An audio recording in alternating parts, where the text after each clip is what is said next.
Saudara dan saudariku yang terkasih dalam Tuhan, bacaan-bacaan kitab suci yang kita dengarkan pada hari ini, pada hari Jumat sesudah hari Rabu Abu ini, Jumat yang pertama, bukan dalam bulan, tapi Jumat yang pertama pada masa puasa, masa Prapaskah. Artinya ini hari kedua wajib puasa sesudah hari Rabu Abu. Ya, hari ini hari Jumat, berarti puasa dan pantang, tidak makan daging. Kalau bakso boleh nggak? Tergantung baksonya terbuat dari apa ya. Kalau bakso ikan berarti bukan daging. Ikan itu daging, tergantung juga ya. Kalau orang Manado bilang semuanya ikan gitu. Ikan apa? Ayam. Ikan apa? Sapi. Semuanya jadi ikan. Berarti tidak ada puasa dan pantang. Semua bisa dimakan. Saya orang Manado jadi tahu. Ya. Buat yang terkasih, saudaraku yang tercinta, bacaan kitab suci hari ini bicara tentang puasa. Bacaan pertama Yesaya, ya. Dalam kitab Yesaya tadi kita dengar bagaimana Tuhan Allah menegur orang Israel karena mereka menjalankan semuanya berdasarkan kewajiban. Kenapa berpuasa? Karena diatur oleh Taurat seperti itu. Jadi kewajiban-kewajiban agama itu dilakukan seolah-olah tanpa hati, dijalankan begitu saja, dan itu dibuat karena peraturan. Itu puasa yang dijalankan di zaman orang Israel, dan karena itu mereka ditegur oleh Tuhan. Ya. Yang lebih penting daripada apa yang Anda tunjukkan keluar adalah apa yang ada dalam hati. Ketulusan, motivasi, itu yang penting. Bukan soal Anda menjalankan kewajiban agamamu, tetapi soal hati. Ya. Di sini ada tulisan yang bagus, disebut seperti ini.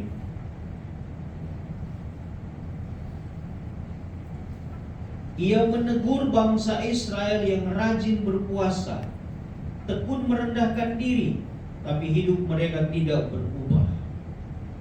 Mereka menahan makan, tapi tidak menahan amarah. Mereka menundukkan kepala, tapi tidak menundukkan ego.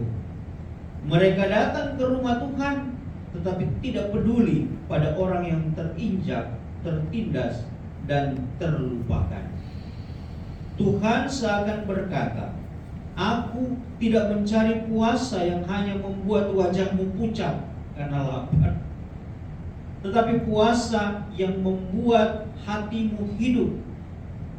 Ia menghendaki puasa yang membebaskan belenggu ketidakadilan, yang menghapuskan penindasan, yang membuka belenggu dosa, yang membuat kita berbagi roti kepada yang lapar, memberi rumah kepada orang miskin yang tak punya tempat, dan melihat orang lain sebagai sesama, bukan sebagai beban.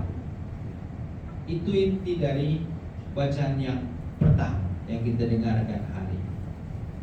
Dalam bacaan Injil yang kita dengarkan tadi, kita mungkin penasaran ya. Murid-murid Yohanes datang kepada Tuhan Yesus dan bertanya, mengapa kami berpuasa sementara murid-muridku tidak? Dan Yesus menjawab apa? Yesus tidak menjawab soal peraturan-peraturan, tapi Yesus menjawab apa? Bagaimana mungkin mereka ini berpuasa pada waktu saya, sang anak manusia, masih ada di muka bumi? Ya. Jawaban Tuhan Yesus agak membingungkan ya. Membingungkan atau tidak? Semuanya lagi puasa ya, jadi agak kurang ini karena puasa. nanti sesudah ini makan, nggak apa-apa. Kan 3 kali makan, 1 kali makan kenyang. Begitu kan puasa gitu. Bisa makan 3 kali, sekali makan kenyang. Atau bisa juga makan kenyang 3 kali, makan kenyang 2 kali, makan kenyang 1 kali, 1 kenyang sekali. Itu artinya tidak ada puasa. Nah, jawaban Tuhan Yesus ini agak membingungkan. Tapi apa sebetulnya yang Tuhan Yesus mau maksudkan? Ya, ini sudah 5 menit. Khotbahnya berapa menit ya? Setengah jam. Ya, 10 menit lah cukup. Apa yang Tuhan Yesus maksudkan sebetulnya dengan jawaban seperti itu? Tuhan Yesus mau mengatakan bahwa yang paling penting bukan puasa itu, tetapi apa? Tetapi relasi. Hubungan dengan Dia. Jadi yang paling penting bukan soal puasa itu, tetapi yang paling penting adalah yang paling mendasar. Itulah hubungan, relasi kasih antara kita dan Tuhan. Maka Yesus mengatakan, bagaimana mereka ini puasa sementara mereka ada bersama saya? Akan ada waktunya mereka puasa. Pada saat apa? Pada saat saya tidak ada lagi bersama mereka. Jadi ketika Yesus tidak ada bersama lagi mereka, maka mereka berpuasa. Berpuasa itu untuk apa? Untuk melatih diri dan hati supaya puasa kan tidak makan, berarti tidak isi ya. Artinya apa? Siap diisi oleh Tuhan sebetulnya. Satu itu makna dari puasa. Kita tidak isi apa-apa supaya kosong, supaya Tuhan isi. Ya. Mengisi bukan hanya perut kita, tetapi hati kita. Puasa sebagai tanda kita tunjuk kepada Tuhan, Tuhan ini aku. Ya, dengan seluruh keberadaan diriku, dengan seluruh dosa dan kelemahanku, aku di hadapanmu, aku siap menerima cinta kasihmu. Aku siap menerima belas kasih. Dan itulah inti dari puasa. Selain tentu puasa itu latihan. Latihan untuk mengendalikan diri, latihan untuk menyangkal diri. Makanan enak disangkal, tidak, saya mau berpuasa. Tapi tentu kita tahu bahwa puasa kita bukan diet, bukan sekedar mengurangi makan karena sudah kebanyakan karbohidrat, gitu.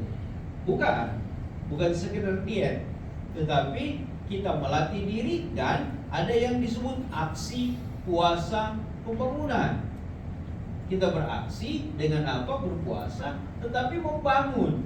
Artinya yang biasanya makan 1 kali sejuta, maka dia puasa, dia punya 500.000 kelebihan. Untuk apa? Untuk bersolider dengan orang lain. Itu makna utama dari puasa. Kalau cuma sekedar mengurangi makan, itu namanya diet. Ya, kalau cuma soal diet, tidak perlu pada masa puasa, tidak perlu pada masa prapaskah. Sepanjang tahun pun boleh diet, ya, demi kesehatan, bukan hanya demi kecantikan, ya, tapi demi kesehatan. Seperti itu.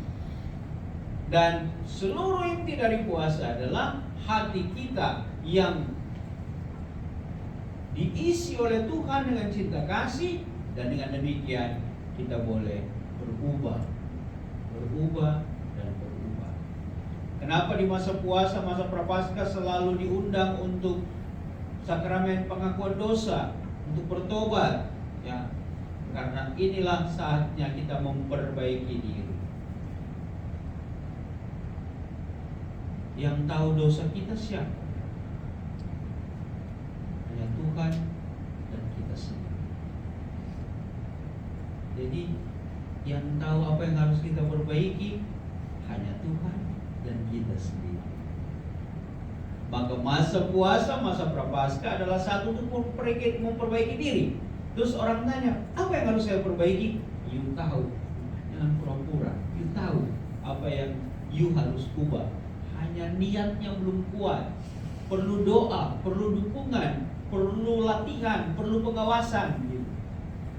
Niat itu kadang-kadang tidak cukup untuk berubah. Karena ketika mendapatkan godaan langsung pasrah gitu. Kan manusia itu punya satu bakat yang luar biasa. Bakat apa? Bakat untuk tergoda. Karena itu untuk berubah orang harus bekerja sama dengan saudara, bekerja sama dengan orang lain, bekerja sama dengan lingkungan, bekerja sama dengan sistem, bekerja sama dengan masa liturgi juga ya. Di masa puasa, masa prapaskah kita dibantu sebenarnya dengan segala macam latihan, jalan salib seperti tadi, itu semuanya latihan rohani untuk membuat kita boleh berubah. Sudah jadi panjang, jadi cukup. Selamat memasuki masa puasa, masa prapaskah untuk kita semua ya. Yakinlah Tuhan kita adalah Dia yang Maha Pengampun ya. Percayalah Tuhan kita adalah Dia yang mau mengampuni. Kalau kita tidak yakin, tidak percaya Tuhan akan mengampuni, kita tidak pernah datang untuk minta ampun ya. Anak yang bersalah tidak akan datang kepada ibunya minta maaf kalau dia tidak percaya ibunya akan mengampuni dia. Kita semua percaya Tuhan akan mengampuni kita. Dia Maha baik, Maha belas kasih, maka kalau kita datang minta ampun pasti diberikan pengampun. Ingat cerita anak yang hilang ya. Kalau dia tidak yakin bapaknya akan menerima dia tidak pulang. Kita semua percaya Tuhan akan menerima kita ketika kita bersalah, kita berdosa, maka dengan keyakinan iman ini kita datang minta ampun kepada Tuhan. Tuhan memberkati dan mengampuni kita semua. Amin.